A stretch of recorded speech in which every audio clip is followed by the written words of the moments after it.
Saya beberapa tahun tuh jadi juri ya di Wirausahawan Muda Mandiri. Jadi dalam klaster yang tugas yang diberikan kepada saya itu dalam melakukan proses penjurian, itu kan kalau dilihat latar belakang secara umur ataupun secara pendidikan, rata-rata tuh mereka adalah anak-anak mahasiswa ya, anak mahasiswa, kemudian dan banyak yang yang menyampaikan proposal dan mereka itu udah jalankan bisnisnya itu yang terkait dengan pertanian.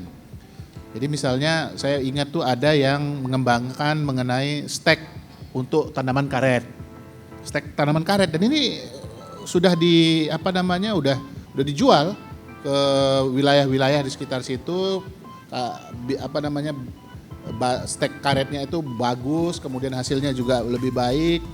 Kemudian juga ada perikanan hias misalnya sebagai salah satu contoh. Kemudian terakhir itu yang menang pada 2 tahun yang lalu itu mengembangkan biofarmaka. Ya, biofarmaka untuk saya lupa apakah untuk diabetes atau apa, itu menjadi salah satu wirausahawan mandiri yang kemudian nomor 1 pada waktu itu. Dia sekolahnya dari Universitas Sumatera Utara dan itu basisnya adalah pertanian.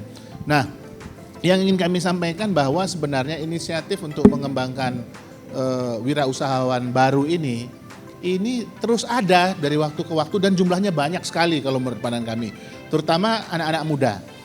Nah, sekarang persoalannya adalah bagaimana kemudian outlet dari wirausahawan muda ini, dari inisiatif baru. Jadi misalnya sebagai contoh begini, anak perempuan yang menang wirausahawan muda mandiri kemarin yang biofarmaka itu, dia karena susah untuk mendapatkan izin edar dari BPOM karena belum uji klinis, kira-kira gitu kan, karena belum uji klinis.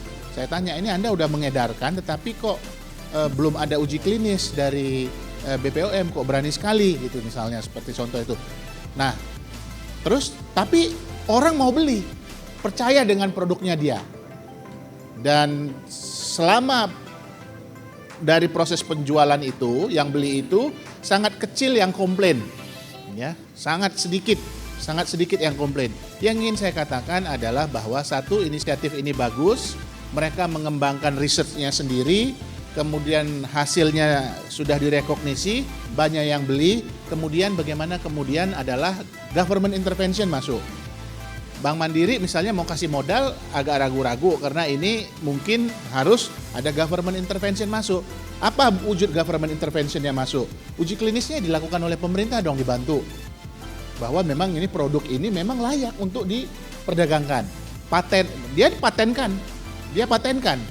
Tapi patennya itu diperkuat lagi oleh research yang dalam oleh perguruan tinggi gitu loh. Itu misalnya, sehingga kemudian modal masuk untuk mengembangkan ini, sehingga kemudian economic of scale-nya makin lama makin besar. Karena ini adalah misalnya salah satu obat alternatif untuk diabetes. Ini contoh-contoh begini banyak sekali di wirausahawan muda kita.